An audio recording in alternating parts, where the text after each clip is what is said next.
এই মুহূর্তে আমাদের সঙ্গে রয়েছেন বর্ধমান রাজ কলেজের প্রিন্সিপাল নিরঞ্জন মণ্ডল। বলছি স্যার, মূলত যে দাবি নিয়ে ছাত্ররা আজকে সকাল থেকে আন্দোলনে রয়েছেন, তারা বলছেন দাবি এক, দফা এক, প্রিন্সিপালের পদত্যাগ। কি বলবেন স্যার? আমি তো বাইরে আছি, ছুটাছি, একটু গ্রামের বাড়ি থেকে এসেছি। তো পদত্যাগ কি কারণে, হঠাৎ করে পদত্যাগের প্রশ্নটা আসছে কেন, সেটাই কিন্তু বুঝতে পারছি। ছাত্রদের দাবি কলেজের পরিকাঠামো কার্য তো খারাপ, সিসিটিভি নেই, কলেজের মেন গেট ভেঙে পড়ছে, রাস্তাঘাট নেই, সঠিক নিরাপত্তা নেই, এবং কলেজ ক্যাম্পাসে পুলিশ কেন রয়েছে? বিষয়টা হচ্ছে যে কলেজের যে কোনো ডেভেলপমেন্ট তার অনুমোদন দেয় কে? প্রিন্সিপাল না গভর্নিং বডি? Governing body. আমি বারে বারে জীবিতে তার এজেন্ডা দিয়েছি। শিক্ষক মহাশয়রা সকলেই জানেন, টিসি থেকে আমাকে দেওয়া হয়েছিল যে কেন উন্নয়ন হচ্ছে না। টিসি থেকেও একই দাবি ছিল, সেই দাবি পেশ করি, ছাত্রদের দাবি পেশ করি। গণতান্ত্রিক নিশ্চয়ই কেউ আন্দোলন করতে পারে, নন টিচিং স্টাফ করতে পারে, টিচাররা করতে পারে। সব যে দাবি সেটা প্রিন্সিপাল সেক্রেটারি হিসেবে জীবিতে প্লেস করবেন, সেটা করেছি। বলছি স্যার, মূলত যেটা বারবার অভিযোগ করছে আপনার বিরুদ্ধে, ছাত্রীরা অভিযোগ করছে সই করতে হলে নাকি সই পাচ্ছে না আপনার কাছে।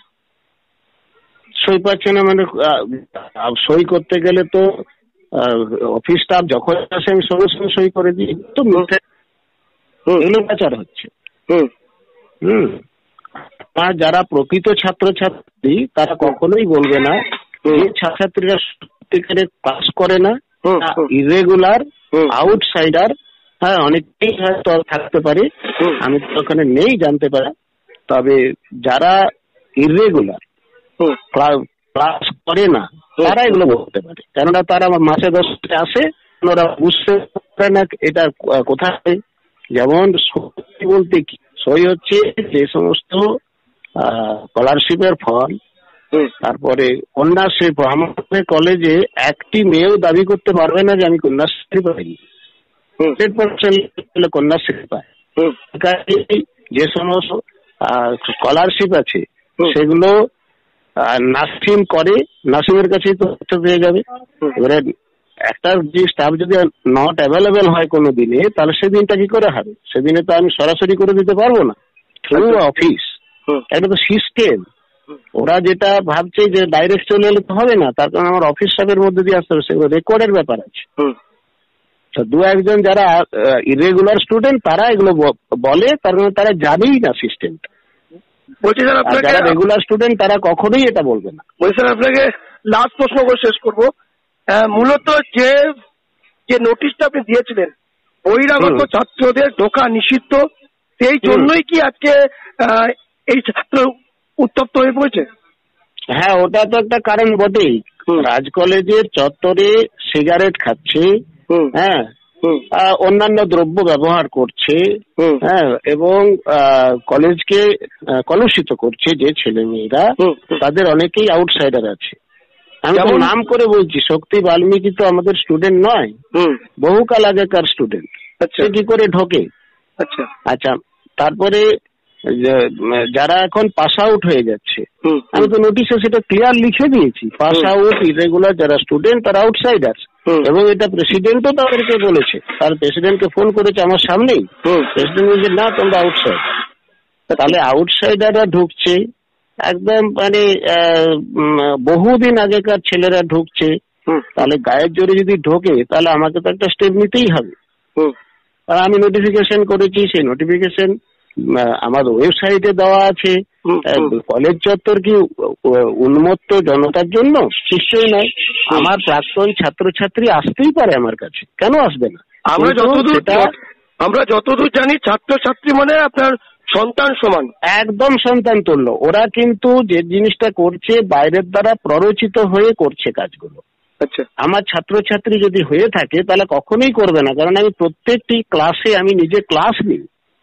কেননা আমি যে মোটিভেশনাল যে ক্লাসগুলো হয়, বিশেষ করে ভ্যালু এডুকেশনের, সেই এডুকেশনের ক্লাসগুলো আমি নিই প্রত্যেকটি স্ট্রিমে। 23টা ডিপার্টমেন্ট আছে, আমি অলরেডি 16টা ডিপার্টমেন্টের ক্লাস নিয়ে ফেলেছি। যারা প্রথম নতুন আসে এবং ওদের। সর্বশেষ প্রশ্ন শেষ করি, ডক্টর নিরঞ্জন মন্ডল কি পদত্যাগ করবেন? পদত্যাগের কোনো প্রশ্ন থাকলে করব, আমাকে পদত্যাগ করার কি কারণ আছে? ছাত্ররা আন্দোলন করছে, ওই দাবিগুলো আমারও দাবি, ওই দাবিগুলো আমি ভালো ল্যাব করতে চাই, অনেক টাকার খরচ আছে, ম্যানেজমেন্ট ক্রমশ টাকাগুলোকে ফিক্সড ডিপোজিট করে দিচ্ছে, সেই ফিক্সড ডিপোজিটের ইন্টারেস্ট থেকে কি উন্নয়ন হয় না?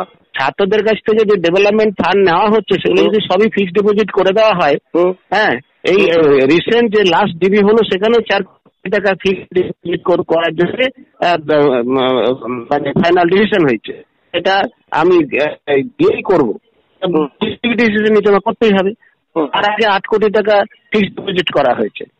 প্রশ্ন হচ্ছে যে যে ডেভেলপমেন্টে টাকা ইয়ারলি খরচ করার দরকার এবং তার জন্যই কারেন্ট অ্যাকাউন্টে সব টাকা রাখতে হয়, অ্যাকাউন্টে ট্রানজাকশন গুলো বারে বারে করতে হয়, নিয়মের মধ্যেই সব করা আছে। কারণ একটাই অ্যাকাউন্ট খুলে কি সব অ্যাকাউন্ট আগের থেকে আছে, সব কারেন্ট অ্যাকাউন্ট। আর আমি অ্যাডমিশন অ্যাকাউন্ট যখন চেঞ্জ হলো তখন ওই একটা অ্যাকাউন্টই খুলেছি। তাহলে এটা তো এক্সিস্টিং একটা কলেজ, আমি তো এসে মাঝ পথে জয়েন করেছি, আমি তো আর এই কলেজটা নতুন হয়েছে আমি জয়েন করেছি এমন তো নয়, একটা কন্টিনিউয়াস ফ্লো আছে কলেজে, সেই ফ্লোতে আমি ঢুকেছি। সেখানে নানা রকম গন্ডগোল ছিল আছে, সেগুলোকে আস্তে আস্তে আমি বাগাচ্ছি। তো এর বাইরে তো আমার করার কিছু নেই। আর জিবি যদি সমস্ত টাকা ব্লক করে দেয় ফিক্সড ডিপোজিটে, আর তাদের অনুমোদন ছাড়া তো কিছু করতে পারবে না, নিশ্চয়ই তারা জীবিত বলুক। হ্যাঁ, আমি তো জীবিত তাদের দাবিগুলো করে দিয়েছি ওদের নেই। আগের দিন যখন ওরা এসেছিল দিয়েছিল সেটা তো আমি টিভি প্রেসিডেন্টকে ওদের সামনেই দিয়ে দিই। আচ্ছা, তাহলে জিবি যদি না করে, কলেজের মাথা হচ্ছে জিবি হেড, আমিও জিবির আন্ডারে, আমি সেক্রেটারি হিসেবে জিবি যখন কন্ডাক্ট হয় আমি বিভিন্ন পক্ষের দাবি সেটাকে আমি জিবিতে প্লেস করি। জিবিতে যদি সঠিকভাবে সিদ্ধান্ত না নেয় আমি তো ইমপ্লিমেন্ট করব। I have my own implementing authority, I have no such decision making authority. Decision making করবে বডি, আমি সেখানে মেম্বার মাত্র, আমি কিছু মতামত দিই।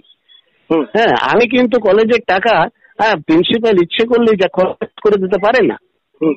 এই পূর্ব ধারণাটা না, আগের যখন যারা ছিলেন তারা ওইভাবেই খরচ করেছে।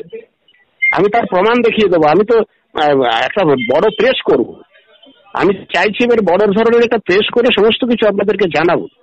একদম একদম স্যার, আপনাকে অসংখ্য ধন্যবাদ আমার বর্ধমান ডিজিটাল নিউজের সঙ্গে কথা বলার জন্য। Thank you sir.